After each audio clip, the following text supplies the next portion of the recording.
Bismillahirrahmanirrahim. Assalamualaikum warahmatullahi wabarakatuh. Saya Emma Rahmawati, calon guru penggerak angkatan 11 dari SD Pangayungan Kota Tasikmalaya, akan melaksanakan tugas modul 2.3 aksi nyata tentang coaching untuk supervisi akademik.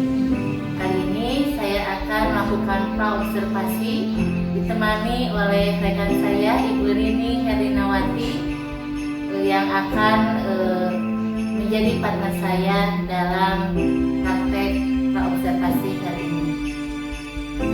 Baik, Ibu Rini, kita mulai saja mungkin ya. Sebelum nanti melakukan observasi, kita akan melakukan dulu percakapan praobservasi kelas. Tujuannya supaya nanti Bu Rini lebih siap lagi ketika mengajar pelajaran agama ya artinya.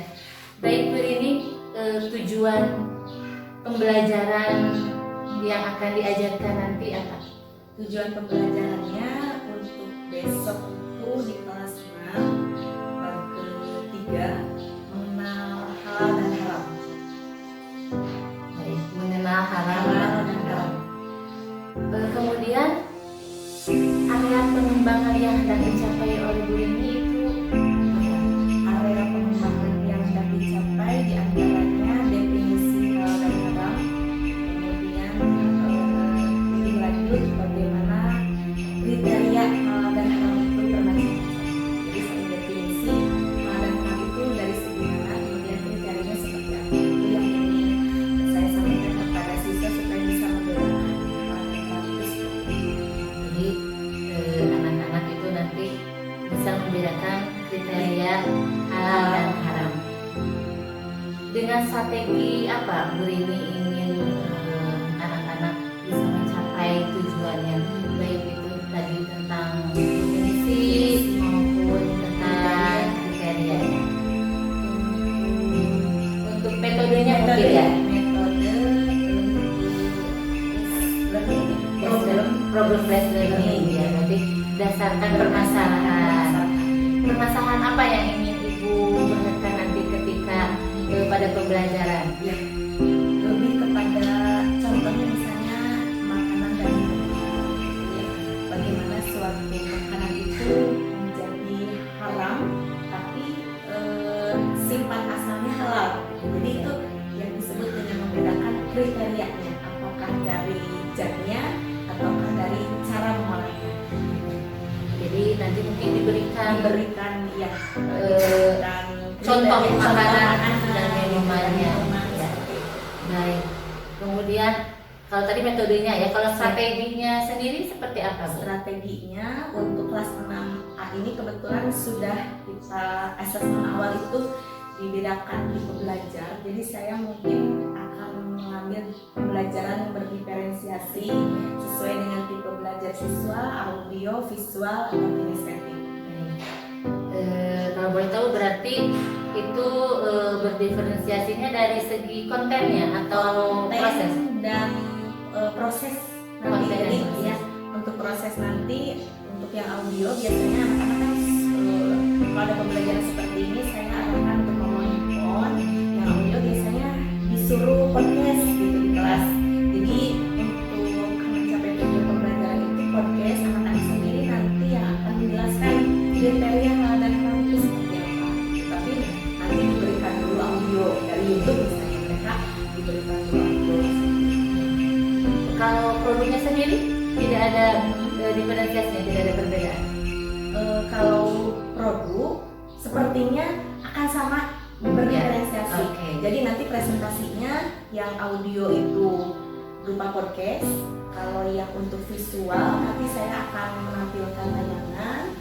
Kalau yang untuk kinestetik biasanya ada lomba-lomba gitu, untuk kriteria halal dan haram. Jadi memang lebih ke produk, ya. Mengenai asesmen atau penilaian bagaimana yang akan disampaikan nantinya? Iya, jadi asesmennya nanti berdasarkan pengelompokan itu. Dari produk itu nanti saya akan menilai yang audio apakah mereka sudah bisa menyimpulkan dari podcast itu bagaimana cara mereka menyampaikan materi yang sudah saya paparkan sebelumnya. Baik, tadi sasarannya kelas Kelas 6 kelas 6 kelas 6A A ya. Jam ke berapa? Jam terakhir Jam terakhir. Hari hari Selasa besok. ya, Oke. hari Selasa. Hari besok. Baik, mudah-mudahan besok berjalan dengan lancar ya Bu. Iya. Observasinya. Terima kasih atas kebersamaan kita. Ya, sama-sama. Ya, atas waktunya, dan mudah-mudahan apa yang kita rencanakan dapat mendapat ridho dari Allah dan kelancaran dalam pelaksanaannya. Demikian mungkin ya percakapannya, mudah-mudahan besok lancar, insya Allah ya. Bismillah. Bismillah. Dan insya Allah kita ketemu lagi ya. Terima kasih. Ya, sama-sama Bu Rini ya. Terima kasih atas perhatiannya. Tadi adalah percakapan observasi antara saya dengan rekan saya. Terima kasih. Assalamualaikum warahmatullahi wabarakatuh, teman-teman. Hari ini pelaksanaan observasi sesuai dengan rencana kemarin saat Pak observasi. Hari ini akan siap melaksanakan pelajaran, dan saya nanti akan di belakang mungkin Bu ya untuk pelaksanaan observasi. Semangat Bu Rini. Semangat. Bismillahirrahmanirrahim. Bismillahirrahmanirrahim. Baik, selamat menyaksikan. Terima kasih atas perhatiannya. Wassalamualaikum warahmatullahi wabarakatuh. Bismillahirrahmanirrahim. Assalamualaikum warahmatullahi wabarakatuh. Waalaikumsalam warahmatullahi wabarakatuh. Bagaimana anak soleh-soleha? Alhamdulillah luar biasa. Allahu Akbar. Bagaimana perasaan kalian hari ini? Senang? Semangat. Semangat, masih semangat. Ini jam terakhir, masih semangat? Ada yang lemes, ada yang tahu? Harus tetap semangat ya. Yuk kita tepuk semangat dulu ya, semuanya semangat. Tepuk semangat.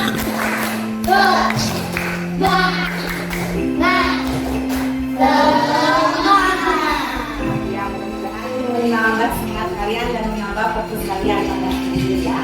Masih ingatkah kalian pembelajaran PABP minggu kemarin kita belajar tentang apa? Halal dan haram. Tentang halal dan haram. Nah, untuk pembelajaran kita pada hari ini, tujuan pembelajarannya melanjutkan yang kemarin ya, yaitu sudah ada peta konsep yang disiapkan tentang ukur halal dan haram, ada definisi halal dan haram, kemudian dasar-dasar halal dan haram, kemudian sebab-sebab halal. Anak-anakku, kalian sudah dibagi menjadi belajar. Yang pertama ada metode, kemudian ada kinestetik, dan ada visual. Untuk pembelajaran kita hari ini, Ibu sudah menyiapkan konten-kontennya. Yang auditori, kalian bisa mendengarkan penjelasan dari tayangan yang sudah Ibu kirim kepada kalian ya, dengan menggunakan headset ya. Jadi di sana ada audio tentang hukum halal dan haram.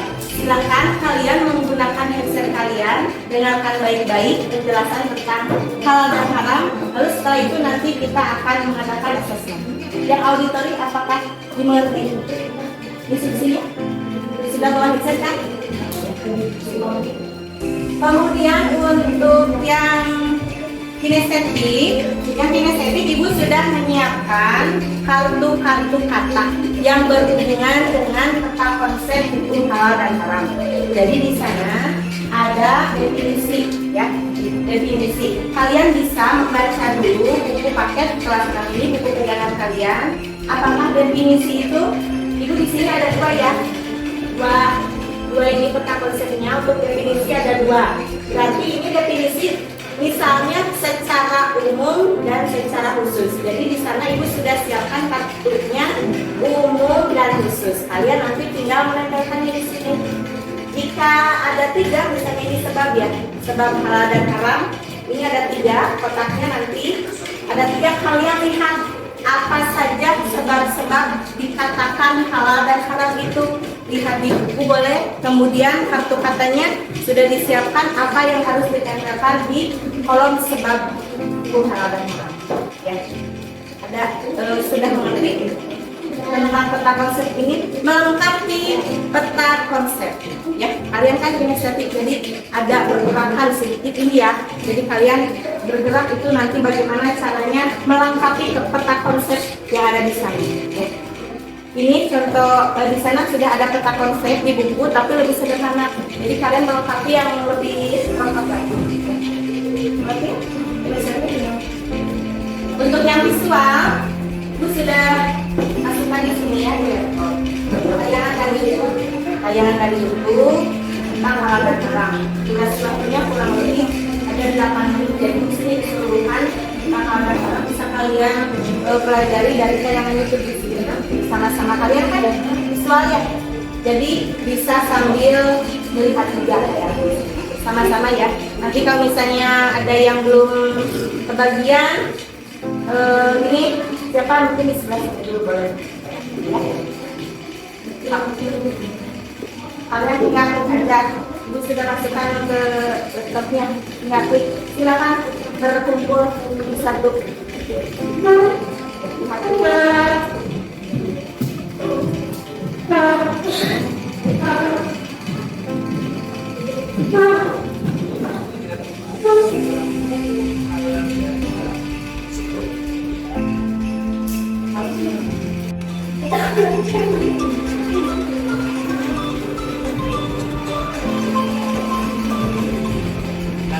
Masuk ke bahasanya. Yang auditori. Definisi halal dan haram. Halal adalah segala sesuatu yang diperbolehkan oleh syariat digunakan, dikonsumsi, atau dimakan ataupun boleh untuk dilakukan. Dan sebaliknya, haram adalah segala sesuatu yang dilarang oleh syariat untuk digunakan, dikonsumsi atau dimakan ataupun untuk dilakukan. Bahasan selanjutnya adalah dasar halal dan haram dalam syariat Islam. Yang bisa sama kelihatan pakai headsetnya yang laki-laki. Auditori sekarang sedang mendengarkan dari YouTube tentang halal dan haram dari headset supaya mendengar suaranya.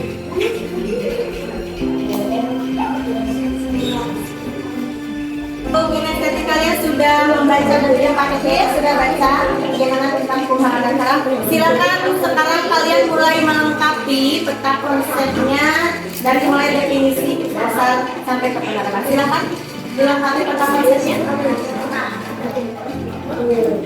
Definisi halal dan haram ada berapa? 2, yaitu definisi secara ini apa? Umum. Silakan tempel. Definisi secara umum dan definisi secara khusus. Ya. Oke, betul. Yang selanjutnya dasar halal dan haram. Dasar hukumnya dari mana? Sumber hukumnya. Silakan tempel. Sok tempel. Dasar hukumnya Al-Quran, betul. Al-Quran di atas ya. Nah, Al-Quran yang pertama, dasar hukum yang pertama dari Al-Quran. Yang kedua dari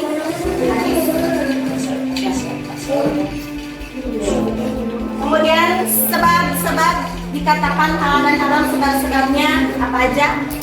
Yang kedua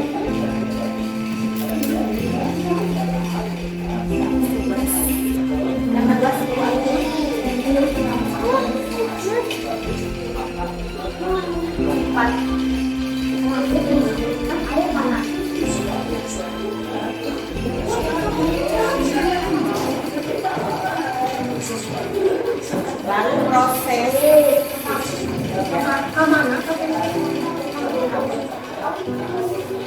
Nah, yang terakhir penerapan hukum halal dan haram. Penerapannya. Lalu Bu, Ya. Sikap yang kedua perilaku. Baru cuy.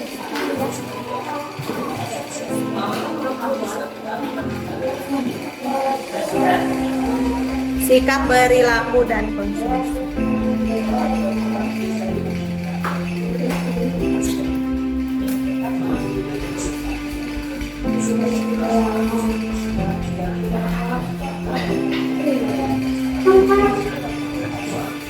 Baik, setelah kalian tadi melaksanakan latihan-latihan mengenai hukum halal dan haram, Ibu mau bertanya kepada masing-masing di pembelajar di sini. Yang pertama, untuk yang kinestetik, Ibu mau menanyakan tentang sebab halal dan haram dari zat asalnya.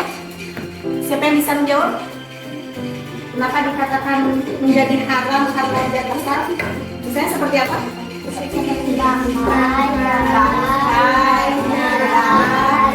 Dan babi itu dikatakan haram karena memang zat asalnya haram. Oke, bagus, terima kasih. Untuk yang visual, Ibu mau bertanya mengenai sebab dikatakan haram itu dari prosesnya. Contohnya seperti apa? Bekas pembakaran daging babi dipakai untuk membakar daging sapi, sehingga yang tadinya daging sapi itu halal menjadi haram karena dalam prosesnya itu melibatkan bekas dari yang haram, ya, daging babi. Oke, terima kasih, bagus ya visual. Sekarang yang auditori, Ibu mau bertanya tentang poin terakhir, penerapan halal dan haram dari perilaku. Penerapan dalam perilaku ini seperti apa? Tidak membuang sampah sembarangan. Kenapa itu dikatakan menjadi haram? Membuang sampah.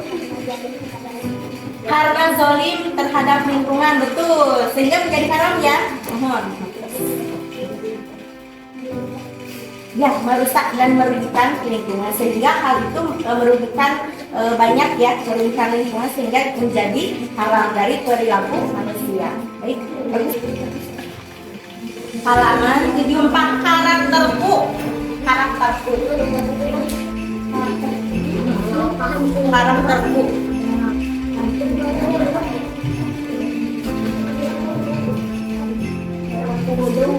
Enggak semuanya. Buku tulisnya keluarkan.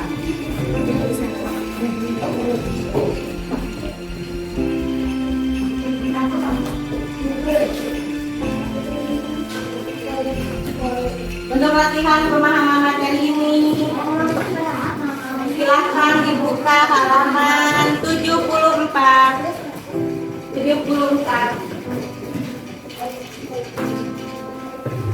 Silahkan.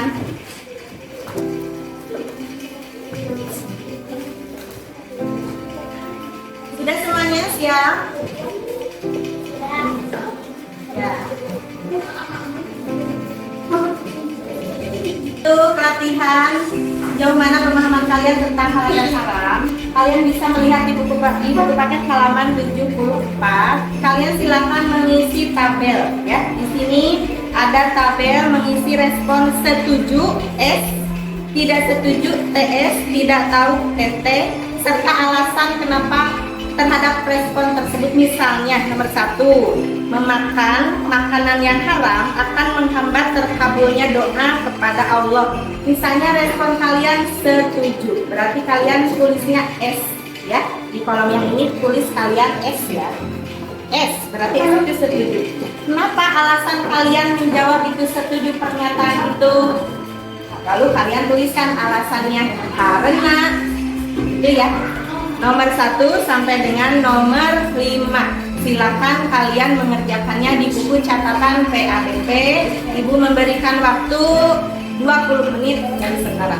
Silakan. Kita sudah sampai di penghujung pembelajaran kita hari ini. Ibu mau mendengar bagaimana kesimpulan kalian tentang halal dan haram. Siapa yang mau coba untuk mengambil kesimpulan materi ini? Jangan sih, bagaimana?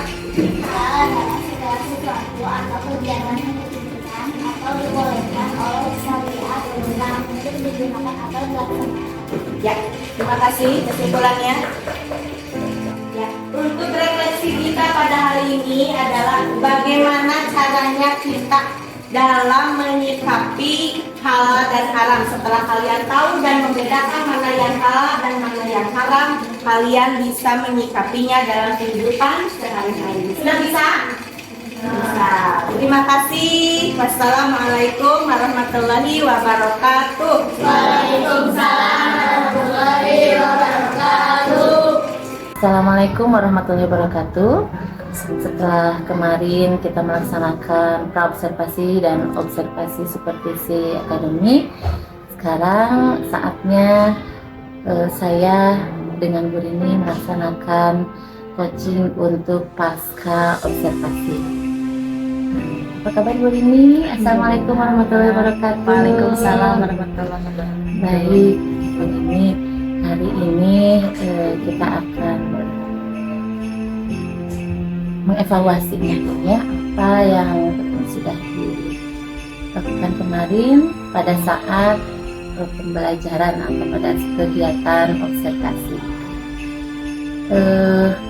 Sebelumnya saya ingin bertanya dulu kepada Ibu, apa perasaan Ibu setelah melaksanakan observasi kemarin? Ya, perasaannya senang sekaligus lega karena Iya, yang namanya diobservasi ada deg-degan juga. ada deg-degan juga ya. Betul betul. Kemudian bagaimana perasaan Ibu apa setelah itu kan ada deg-degannya Iya. gitu ya. Tapi setelah melalui prosesnya itu seperti apa Bu Ya. perasaannya? Perasaannya senang sekaligus mengingatkan kembali bagaimana proses pembelajaran yang berdiferensiasi itu ya Bu, karena kan kemarin sempat tidak dilaksanakan yang berdiferensiasi, hanya beberapa kelas. Kemarin alhamdulillah dengan adanya observasi itu lebih memperdalam lagi bagaimana pembelajaran berdiferensiasi di kurikulum Merdeka Belajar. Kalau boleh nih Bu, Ibu bisa menceritakan kembali bagaimana proses pembelajaran kemarin. Dimulai dari kegiatan inti, kegiatan pembukaan, kegiatan pembukaan anak-anak. Biasanya sebelum belajar saya menanyakan perasaan mereka, bagaimana perasaan mereka, dan ada pertanyaan pemantik. Gitu ya, kemarin misalkan kita sudah belajar apa, kemudian masuk ke dalam kegiatan inti pembelajaran sesuai dengan tema dan materi, kemudian penutup dan refleksi. Ya, betul sekali. Kemudian dalam proses pembelajaran, apakah model yang dilaksanakan itu sudah sesuai yang kemarin? Untuk model pembelajaran sudah sesuai. Sudah sesuai. Ya, Kemarin sudah itu sesuai. menggunakan pembelajaran yang berdiferensiasi. berdiferensiasi. Ya, Diferensiasinya kemarin itu berdiferensiasi proses ya? berdasarkan tipe, ya proses berdasarkan tipe pembelajaran. ya betul. Kemudian terkait hambatan nih, apa yang Ibu temui hambatan dalam kemarin proses pembelajaran?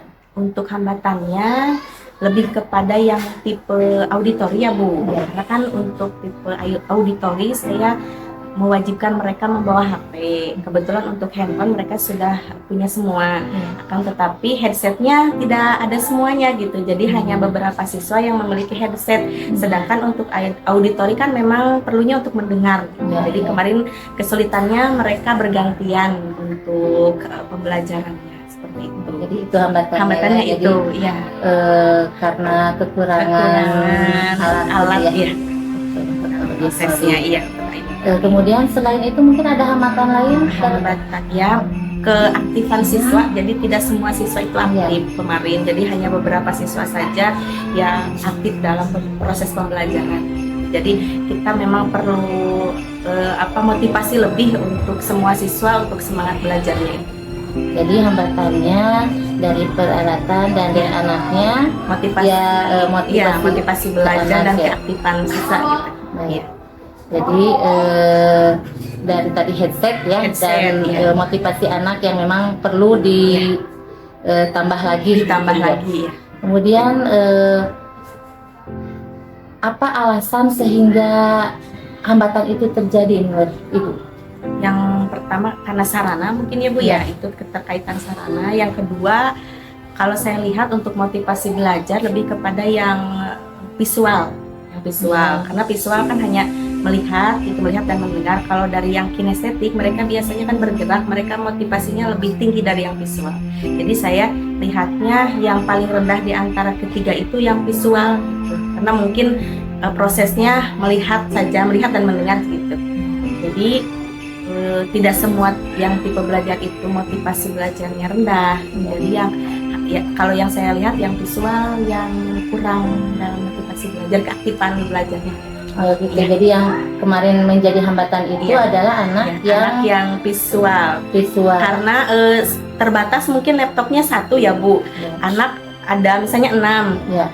Jadi yang fokus melihat ke laptop hanya 2 gitu. Jadi yang 4 itu kurang bisa melihat pembelajaran yang di laptop. Jadi kembali ini adalah hambatannya dari peralatan juga ya, fasilitas. Ya. Belajar. Baik. Menurut Ibu, dari tadi ada yang headset, kemudian dari laptop untuk yang visual, kemudian juga anak yang motivasinya kurang. Apa yang harus kita lakukan? Apa yang harus Ibu lakukan untuk mengurangi hambatan tersebut? Kalau berdasarkan diferensiasi seperti tadi ya Bu, saya berpikir gini, oh mungkin metode peralatannya harus ditambah, misalkan bukan laptop seperti ini ya, tapi Chromebook misalnya. Jadi tiap anak yang visual bisa melihat 1 gitu, ada Chromebook 1 siswa 1 fasilitas. Kemudian untuk yang auditori mungkin headsetnya itu ya Bu ya, kami bisa kerjasama dengan orang tua, atau saya bisa menyediakan, kalau misalnya saya sendiri punya, saya akan bawa ke sekolah gitu ya Bu. Jadi komunikasi aja itu sama orang tua, kurang komunikasi mungkin saya dengan orang tua.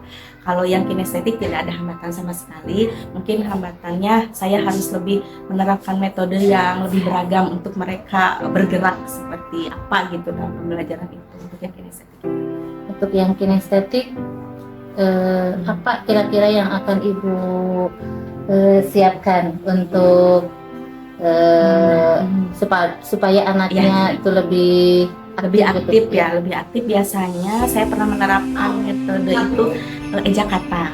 Jadi misalkan berkaitan dengan hal haram, saya nanti mungkin akan menambahkan kembali permainannya eja kata, misalnya eja kata haram gitu ya. Jadi anak-anak itu berjajar, yang kinestetik itu eja kata haram itu apa aja, HARAM gitu, tapi harus cepat.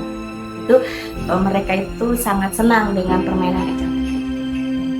Dari rentang 1 sampai 10 dengan eja kata itu keberhasilannya berapa? Keberhasilannya 10 Bu. 10. Jadi ketika saya tidak menerapkan metode itu, anak-anak nagih malah. Jadi saya merasa, oh berarti permainan eja kata itu buat anak-anak menyenangkan dan juga bisa menambah perbendaharaan kosakata di materi itu. Betul. Seperti itu. Kemudian untuk yang visual mungkin ada lagi yang ingin Ibu siapkan supaya mereka lebih aktif, karena kata Ibu tadi mereka justru yang lebih kurang gitu. Kurang ya. Karena sudah ada Chromebook di sekolah, berarti saya harus koordinasi dengan ibu kepala sekolah untuk pembelajarannya menggunakan Chromebook yang ada di sekolah. Itu mungkin insya Allah akan efektif kalau 1 Chromebook 1 siswa yang visual. Untuk yang headset sendiri? Yang headset mungkin ke orang tua jauh-jauh hari ya. Saya akan menanyakan, kalau misalnya dalam 1 kelas kan pasti banyak yang punya headset, mungkin nanti saya pinjam ya gitu, yang punya headset bawa ke sekolah untuk yang auditori, pasti itulah. Saya nanti antisipasinya seperti itu. Jadi tidak hanya ke yang auditori, tapi ke yang lainnya juga. Kalau misalnya punya headset di rumah, tolong bawa untuk dipinjam besok. Betul. Ya. Kalau menurut Ibu nih kapan kira-kira Ibu akan melakukan perbaikan supaya hambatan-hambatan tadi itu betul-betul tidak ada? Sesegera mungkin Bu, mungkin dalam rentang waktu 1 atau 2 minggu saya akan persiapan dulu, karena saya juga memegang kelas yang lain untuk lebih fokus ke kelas 6A ya. Saya mungkin membutuhkan waktu seminggu sesegera mungkin. Untuk mengefektifkan rencana Ibu, siapa yang bisa membantu? Semua ya, wali kelas, yang pertama wali kelas, rekan kerja, itu saya nanti akan minta bantuan, karena bisa jadi nanti saya membutuhkan PowerPoint itu ya, untuk slide-slide dan sebagainya, untuk disiapkan supaya lebih beragam juga ke anak-anak dan terutama orang tua, karena nanti saya akan membutuhkan kerjasama orang tua juga di WhatsApp group. Kemudian bisa Ibu simpulkan apa yang barusan kita bicarakan? Iya. Ternyata bahwa kita harus terus menggali ya Bu, sumber belajar, kemudian fasilitas belajar yang ada di sekolah ternyata bisa dipergunakan dengan maksimal. Juga kebutuhan belajar anak itu kan berbeda-beda ya Bu. Jadi saya tertantang untuk ini metodenya apalagi nih yang harus saya terapkan supaya anak ini tidak bosan, supaya semangat gitu. Iya. Tidak hanya yang kinestetik tapi yang lainnya juga Iya, aktif betul. gitu. Kemudian setelah kita melakukan percakapan ini, bagaimana perasaan Ibu? Rasanya saya senang sekali dan terima kasih karena sudah dipercaya. Yang pertama sudah dipercaya oleh Ibu juga rekan kerja gitu, dan saya juga mengharapkan mungkin nanti masukan-masukan sangat saya harapkan untuk kedepannya, karena kemarin pasti ada banyak kekurangan dari observasi. Iya. Kemudian terkait tadi kan sudah diinikan ya rencana-rencananya, tindak lanjut ke depannya itu nanti Ibu akan lebih bagaimana dengan rekan-rekan? Dengan rekan-rekan untuk pembelajaran diferensiasi ya Bu ya.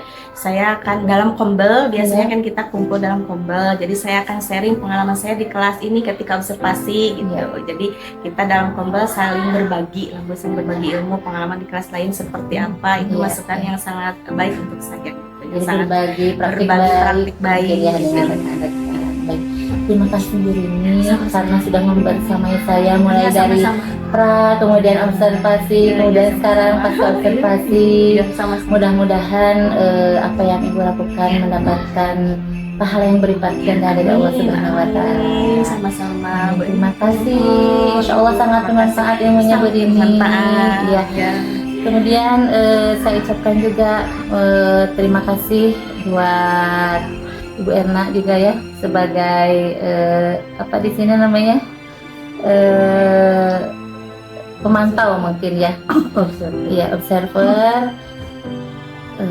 Mudah-mudahan apa yang kita lakukan itu tidak hanya untuk tugas gitu ya, tapi kita laksanakan juga ke depannya sebagai ikhtiar kita memperbaiki diri, memperbaiki kekurangan yang ada pada diri untuk pembelajaran, terutama pendidikan yang berpihak kepada murid. Terima kasih atas perhatiannya pada semuanya. Mudah-mudahan apa yang kita lakukan mendapatkan ridho dari Allah Subhanahu wa taala. Amin ya rabbal alamin. Wassalamualaikum warahmatullahi wabarakatuh.